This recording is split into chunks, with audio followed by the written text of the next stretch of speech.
Hi, my name is Gil Robertson, president of the African American Film Critics Association, and today I am delighted to talk with director Sonja Sohn and producer Marc Levin about an amazing documentary called The Slow Hustle. Welcome. I'm glad to be here. Thank you. Good to be here, Gil.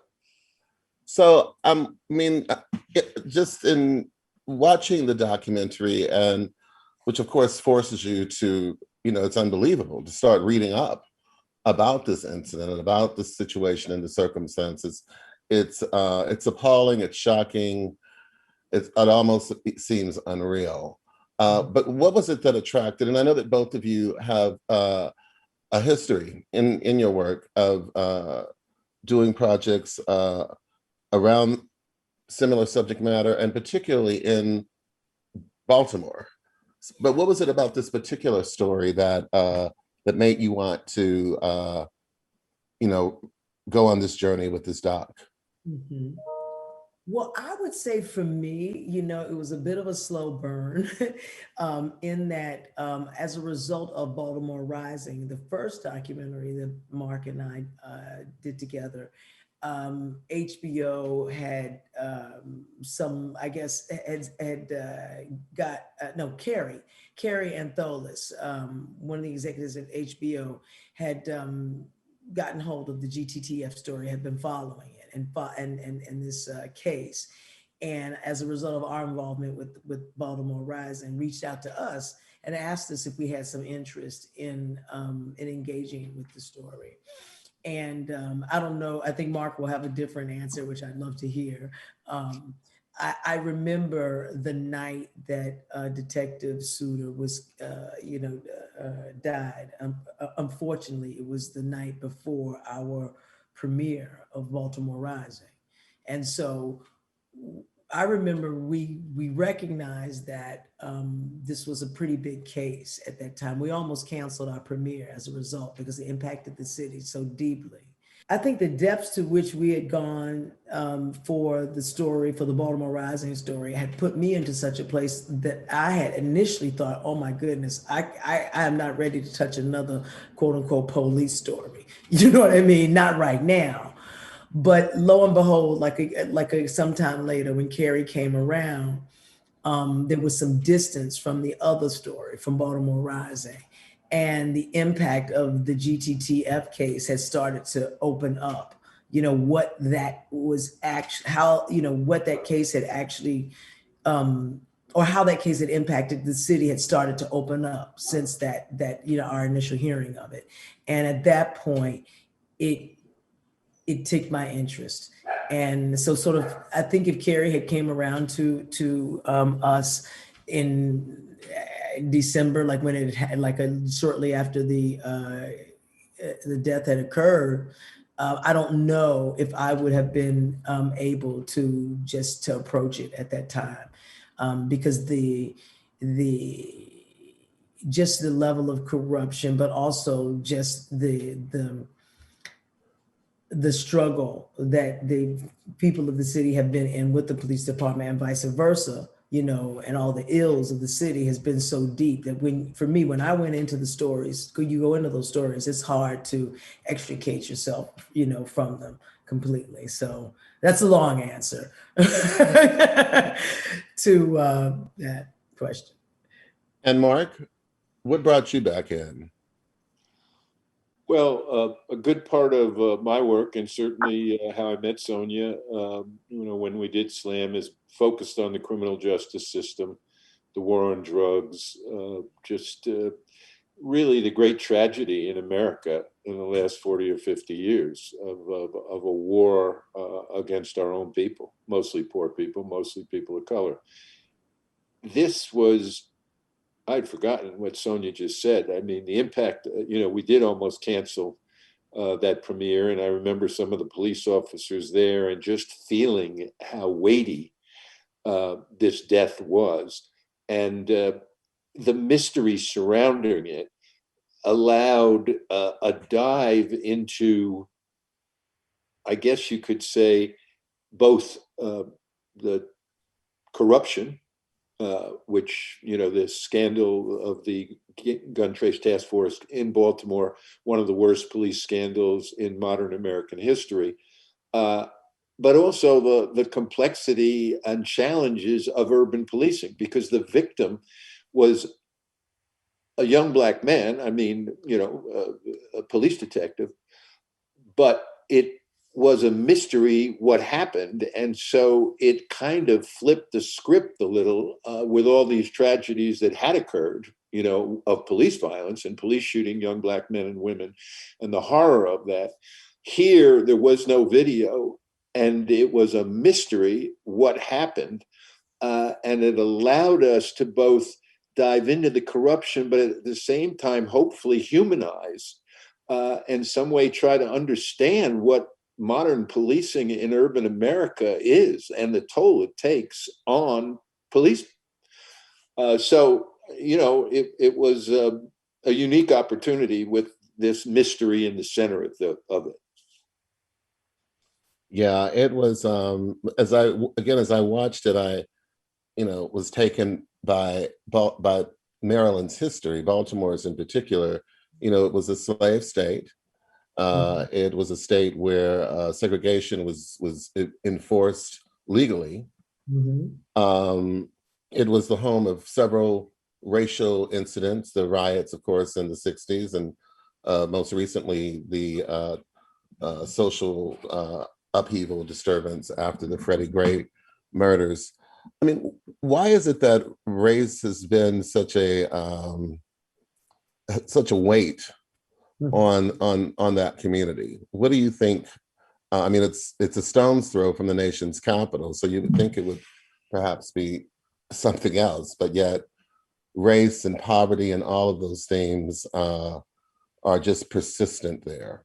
What's the cause?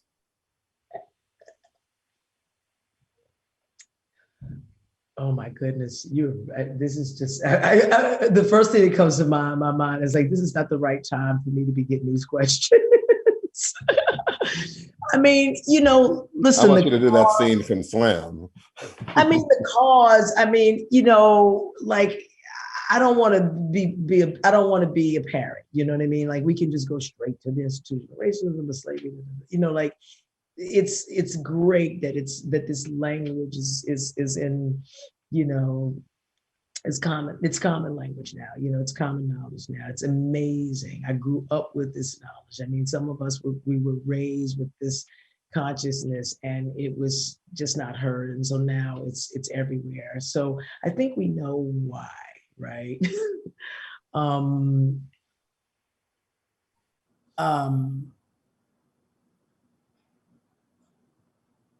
And I have to answer this question. Like, you've asked me this question at a time when I'm extremely sensitive to these. Just being a Black person in America right now, it is like getting through the day. I have to go through 3 different responses before I land on the one that is actually just balanced properly for the moment. So what I'm going to say here is, as a filmmaker coming into this, what has emerged for me as a documentary filmmaker is that I tried to make sure that the folks in the film all represent some part of a voice that I believe that I would like to speak. If I was to speak in the film, certain voices are, I think, more representative of certain perspectives that I believe, it's how I get my perspective into the film, so to speak. Do you know what I mean? Without putting words into people's mouths, and so I don't want to say, specifically why. I think there's just so many, because I just think I'd be a parrot at this point. Do you know what I mean? But I think people like D. Watkins in the film speak very much towards my feelings around the city and why these things are happening, and sort of what we're left with, more importantly. For me, why these things are happening have been happening since America was came into being.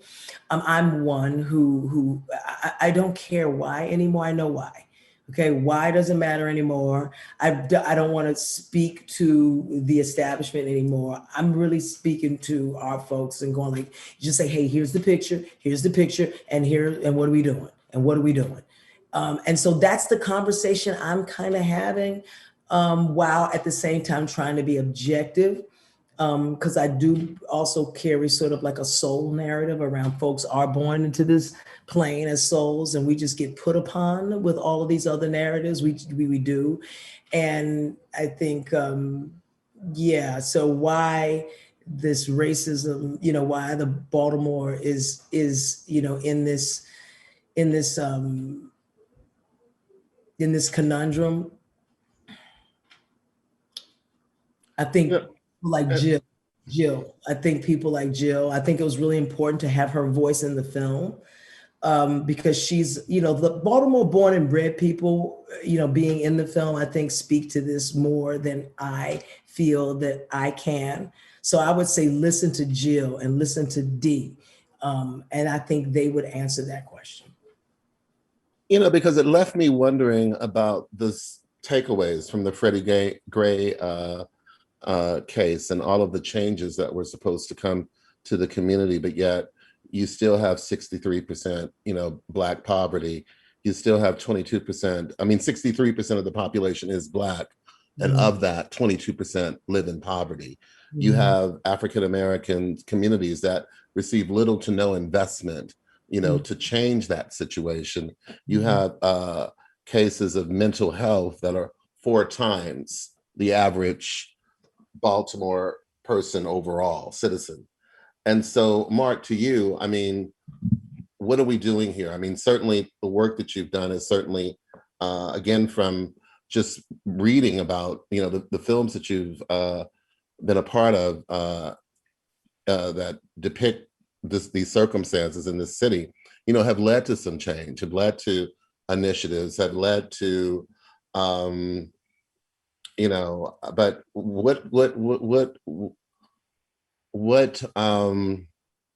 what is it about Baltimore that makes it unique? Or maybe, I guess, in the wake of George Floyd, and in the wake of Ahmaud Arbery, and in the wake of so many other places, maybe it's that Baltimore isn't unique. It's just that Baltimore has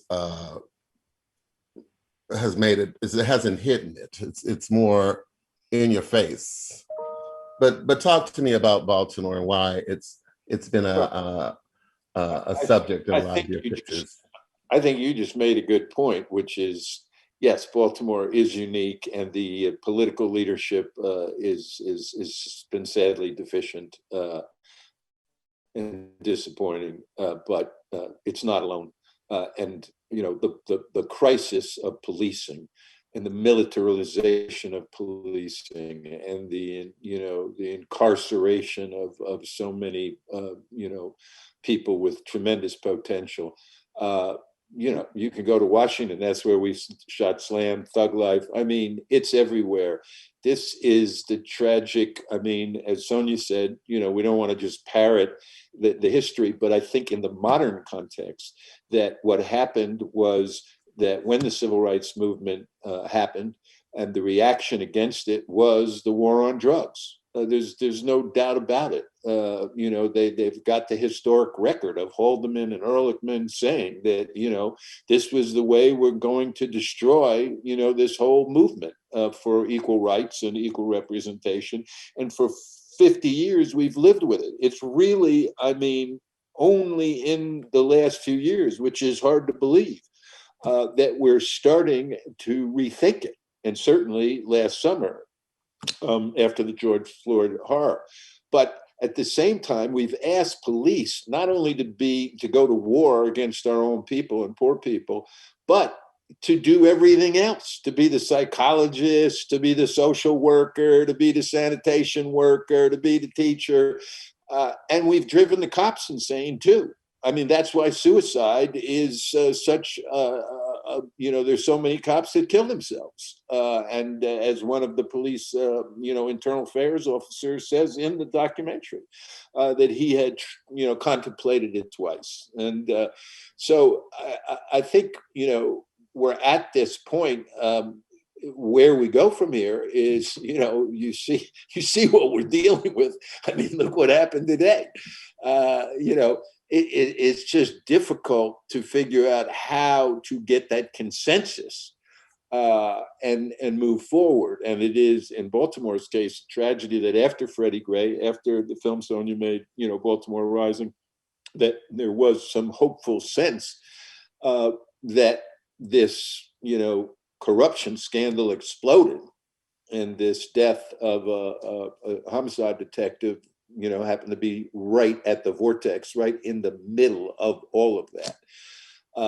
But yeah, I mean, where we go from here beyond the protests, the largest protest movement we've seen, I think both Sonja and I, we look more to culture, to storytelling, to, documentaries, to poetry, to, creative expression as one of the routes that is at least most comfortable for us, to try to make sense of how do we go forward. And Gil, really, you're like, this platform right here is a part of that answer. See, this is way too complex for me to really say, I love these questions, and these questions really are thought provoking. They're pitched out to us, but not for us to nail. It's for us to sort of throw a golf ball into an ocean so other people can, percolate after the conversation. Because that's the time that we're living in right here.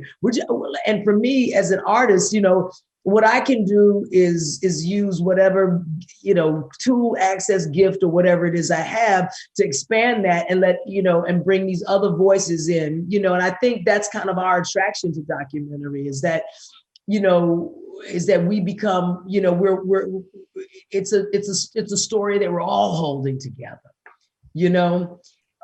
and we are now as a group in search of these answers together and in the mystery together.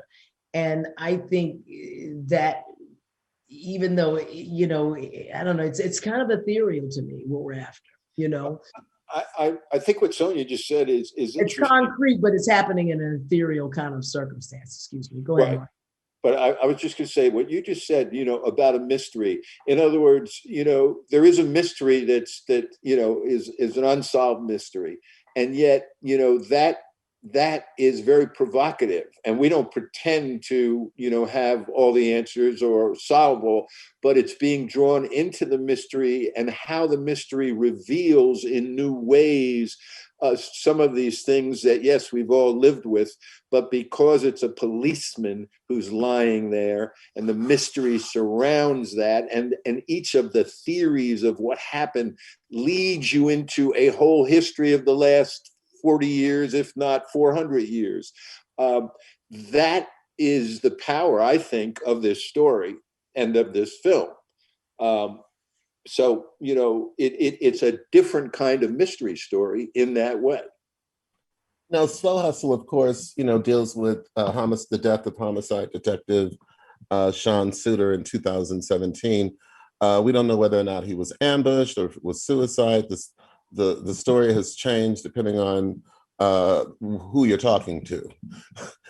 At a certain point, I actually grew quite concerned for the two of you. I mean, if the level of conspiracy runs so high, I'm like, my God, what is the reaction going to be when, now that this is coming out?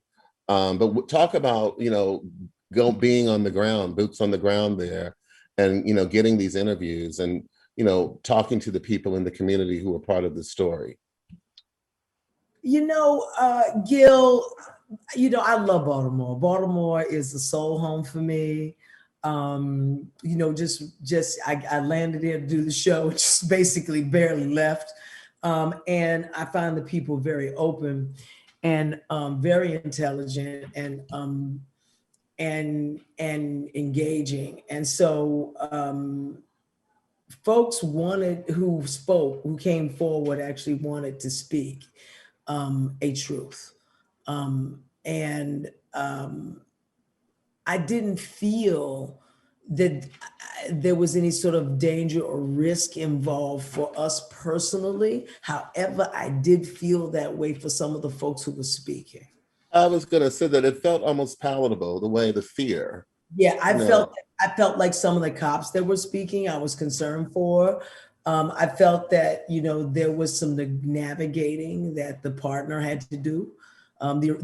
His everyday partner was JJ. That one day he went out with a different guy. So you know, and so the everyday partner, you know, I was really with him, you know, as he was navigating, you know, his involvement in the film and what that would mean for his career and what he felt he also just needed to do for himself as a person who was grieving his friend.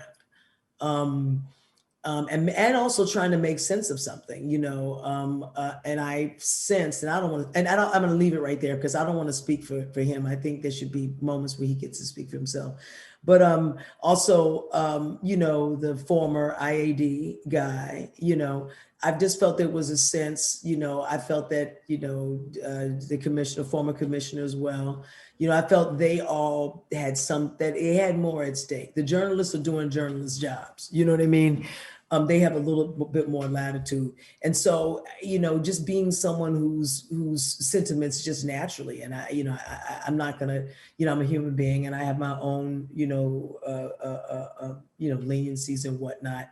But, you know, it was in those moments that I was able to actually sort of expand my perception of what it was to be a cop in these predicaments too.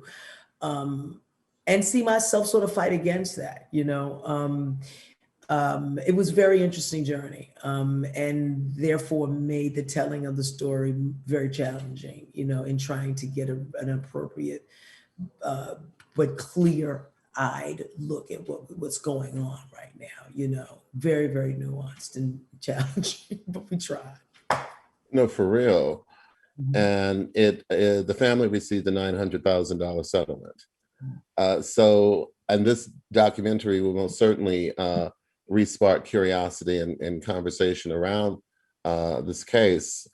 But what do you think is the probable outcome? That this is where it will probably likely end?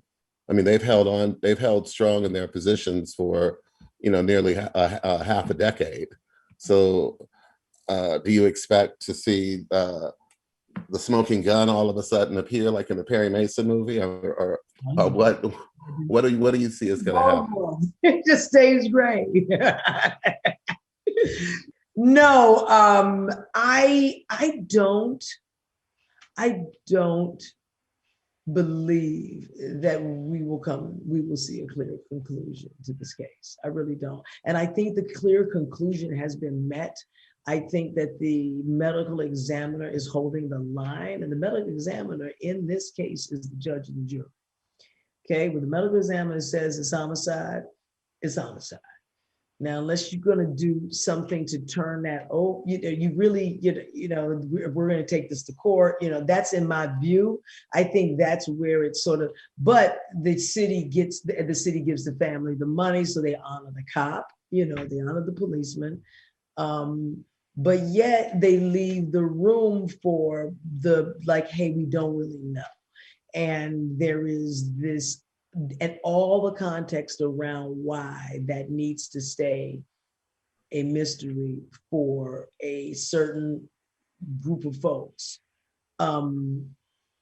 is what that's about. You know what I mean? It's its own story. Do you know And what I mean? particularly when you look at the Freddie Gray case, and sorry, Mark, where most of those 6 officers ultimately got off, you know, once the dust settled, or received reduced sentences. Right. You just mentioned the officers. I mean, 2 things. One, as Sonja knows, working on this film, something happened every few months that we didn't expect. There were twists and turns, and you see them in the film. But, you know, every time we thought, oh, okay, you know, that this makes sense, then something else happened. I think there are a few other things that could happen because of the officers that are behind bars, who, you know, were the key players in the Gun Trace Task Force corruption story. and what connections and other information they have about their relationship with the Baltimore Police Department, with Sean Suiter, just with what has been happening in Baltimore for years. I don't think it's fully told. Now, whether they'll ever tell it, Jenkins, who was, was at least portrayed as the ringleader, I think he's got a 25-year sentence, in a federal institution. Daphne and I actually met with one of the officers. So I think that there may be, whether the death of Sean Suiter will be resolved, I don't know, beyond like what Sonja said. But I think the story of how deep corruption runs and kind of is accepted as, this is the way we do it. This is par for the course. There's still to be more to be told, I think, in that story. And one of the other mysteries is, it's incredible, the FBI didn't take the case, the feds didn't come in, although there was a federal decree in the city of Baltimore.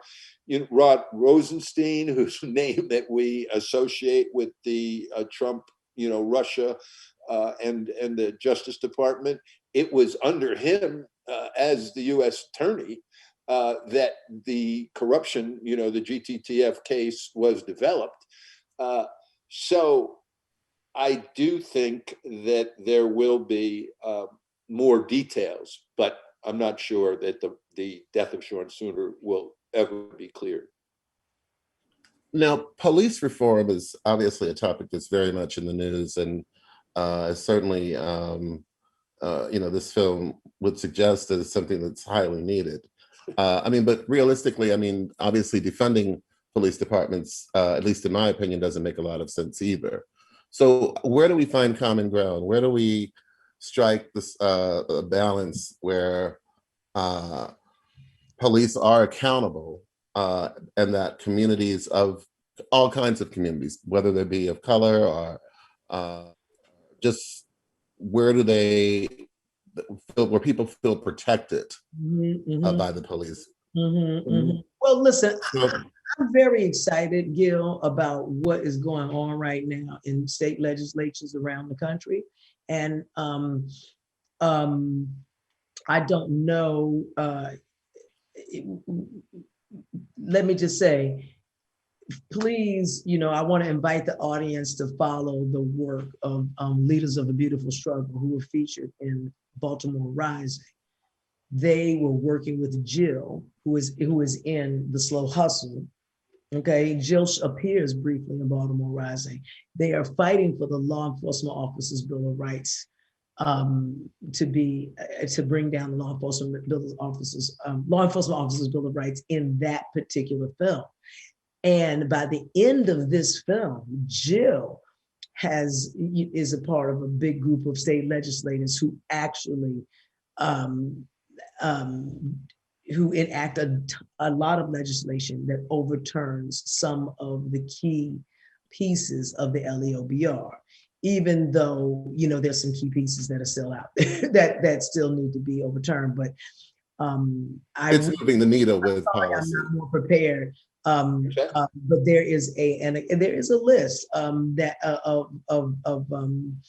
of pieces of that legislation that were overturned, and honestly, it's just a gargantuan task that they have accomplished over the course of the last 10 years. So I'm just going to invite the audience to look into the repeal of some of those LEOBR statutes that just occurred in Maryland. Maryland being the first state in the union to give these special permissions to law enforcement, became the first state to exhaustively repeal some of those protections this spring. Right. And one of the most important protections that has been repealed that Sonja is referring to is the disciplinary record of these reckless officers who've cost cities like Baltimore hundreds of thousands of dollars, and then their disciplinary record is hidden. it's not available. It's not in transparent, so people can see that somebody has a record like this. So that's a huge step forward. But Gil, I think one of the interesting things about this film is that it could be used as a catalyst for the discussion you're asking, because it isn't just a protest film where some in the law enforcement community might react as, oh, we're the enemy, and why would I look at this film? And it's not just the inside the police department, so that activists would say, oh, we don't need another film that just shows us how the police work. It kind of mixes those together in a very original and unique way. And I think it could lead to some of the conversations that you're talking to. But it is encouraging to see that the state of Maryland, which, as Sonja said, was the first state that actually put the Bill of Rights, is now the first state to repeal that. So that is a significant step. No, I agree with you both. And we're just out of time, but Marc and Sonja, I want to thank you for the Slow Hustle. I think that it is definitely a conversation starter. And Gil, let me just say, excuse me, just when I brought out my popcorn too, I was ready to go. We can go on. Well, trust me, I want to thank, AFI. I want to thank this lovely audience for being really, the first audience to actually see the film. And I want to thank you for your interest and super insightful questions. Honestly, this is, this is the first go round for Marc and I. We're actually getting sea legs.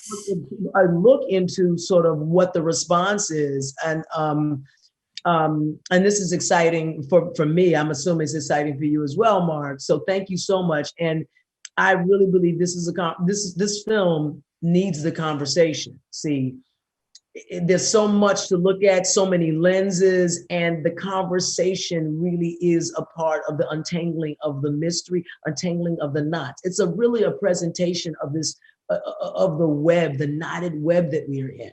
Okay, it doesn't purport any answers or solutions, but it say, y'all know what we're dealing with, right? Like, and part of, I feel my job, as a documentary filmmaker, as I'm coming into that, is just to keep putting that reflection up so that we can engage it, because I'm a part of this with you all. You know what I mean? The making of the film is really just the beginning. Well put, well put. Thank you both again. And thank you, audience, for watching. Thanks, AFI.